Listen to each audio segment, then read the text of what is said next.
Menjelang Ramadan, kita sering mendengar istilah hilal. Sebenarnya, apakah hilal tersebut? Hilal adalah sabit bulan baru yang menandai masuknya bulan baru pada sistem kalender Komariah atau Hijriah. Hilal merupakan fenomena tampakan bulan yang dilihat dari bumi setelah ijtimak atau konjungsi. Perbedaan tempat dan waktu di bumi mempengaruhi tampakan hilal. Hilal sangat redup dibandingkan dengan cahaya matahari atau senja. Dengan demikian, hilal ini baru dapat diamati sesaat setelah matahari terbenam. Istilah konjungsi atau ijtimak sendiri adalah peristiwa yang terjadi saat jarak sudut suatu benda dengan benda lainnya sama dengan 0 derajat. Dalam pendekatan astronomi, konjungsi merupakan peristiwa saat matahari dan bulan berada satu garis di bidang ekliptika yang sama. Pada saat tertentu, konjungsi ini dapat menyebabkan terjadinya gerhana matahari. Dalam kalender Hijriah, sebuah hari diawali sejak terbenamnya matahari waktu setempat dan penentuan awal bulan tergantung pada penampakan hilal atau bulan. Karena itu, satu bulan kalender Hijriah dapat berumur 29 hari atau 30 hari. Banyak kegiatan penting keislaman mengambil dasar posisi bulan di langit, seperti tahun baru Hijriah, awal saum Ramadan, serta hari raya Idul Fitri dan Idul Adha. Penentuan hilal bulan Syawal adalah salah satu aktivitas penting yang dilakukan lembaga hisab untuk menentukan hari terakhir pada bulan Ramadan. Hal ini akan menentukan kapan umat muslim terakhir melakukan puasa dan merayakan Idul Fitri. Metode penentuan hilal yang biasa dilakukan ada dua macam, yakni metode ruqyat dan hisab. Metode ruqyat atau metode pandangan mata adalah aktivitas mengamati hilal yang dapat dilakukan dengan mata telanjang atau dengan alat bantu optik seperti teleskop. Apabila dilakukan pengamatan hilal terlihat, maka petang atau maghrib waktu setempat telah memasuki kalender baru Hijriah. Namun bila hilal tidak terlihat, maka awal bulan ditetapkan mulai maghrib hari berikutnya.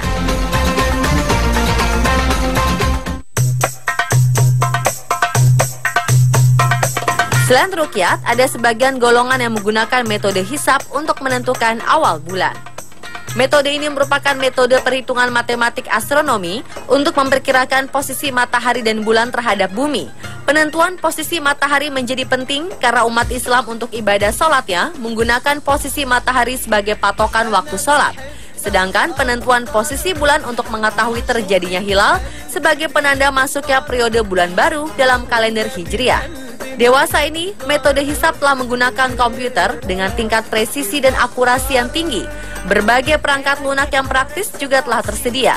Hisab seringkali digunakan sebelum ruqyat dilakukan. Salah satu hasil hisab adalah penentuan kapan ijtimak terjadi, yaitu saat matahari, bulan, dan bumi berada dalam posisi sebidang atau disebut pula konjungsi geosentris. Penentuan awal bulan menjadi sangat signifikan untuk bulan-bulan yang berkaitan dengan ibadah dalam agama Islam, seperti bulan Ramadan, Syawal saat umat Islam merayakan Hari Raya Idul Fitri, serta Zulhijjah di mana terdapat tanggal yang berkaitan dengan ibadah haji dan juga Hari Raya Idul Adha. Sebagian umat Islam berpendapat bahwa untuk menentukan awal bulan adalah harus dengan benar-benar melakukan pengamatan hilal secara langsung atau ruqyat. Sebagian yang lain berpendapat bahwa penentuan awal bulan cukup dengan melakukan hisab atau perhitungan matematis tanpa harus benar-benar mengamati hilal. Keduanya mengklaim memiliki dasar yang kuat. Di Indonesia terdapat beberapa kriteria yang digunakan baik oleh pemerintah maupun organisasi Islam untuk menentukan awal bulan pada kalender Hijriah.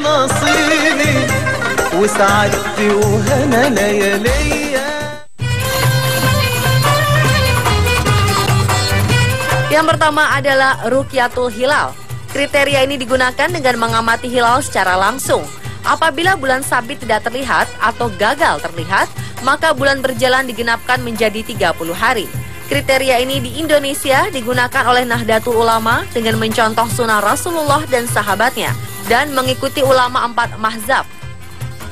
Hisab tetap digunakan sebagai alat bantu, bukan sebagai penentu masuknya awal bulan Hijriah.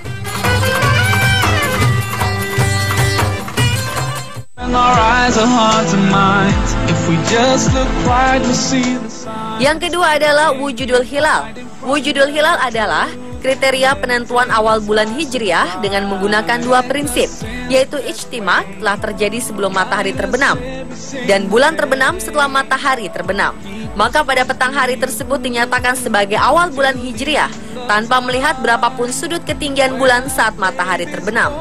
Kriteria ini di Indonesia digunakan oleh Muhammadiyah.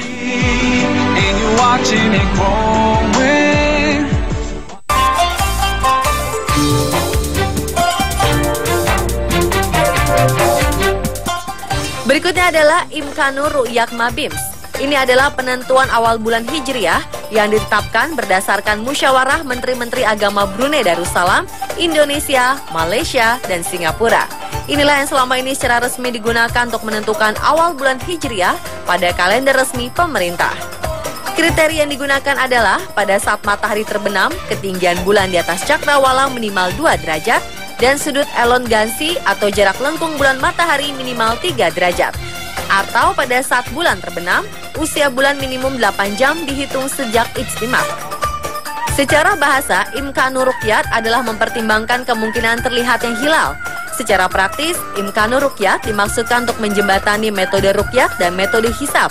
Terdapat 3 kemungkinan kondisi saat penentuan awal Ramadan. Di Indonesia, secara tradisi pada petang hari pertama sejak terjadinya ijtimak, yaitu tanggal 29 bulan berjalan, pemerintah Indonesia melalui Badan Hisab Ruqyat akan melakukan pengamatan hilal, yang kemudian akan dilanjutkan dengan sidang isbat yang memutuskan apakah pada malam tersebut telah memasuki bulan baru atau menggenapkan bulan berjalan menjadi 30 hari. Ahlif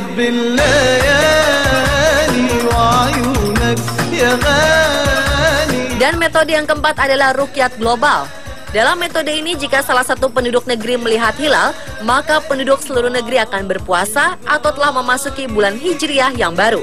Metode penentuan awal bulan kalender Hijriah yang berbeda seringkali menyebabkan perbedaan penentuan awal bulan.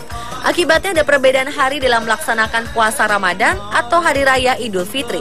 Namun kita seharusnya menyikapi perbedaan ini dengan bijaksana dan tidak menjadikannya masalah yang dibesar-besarkan.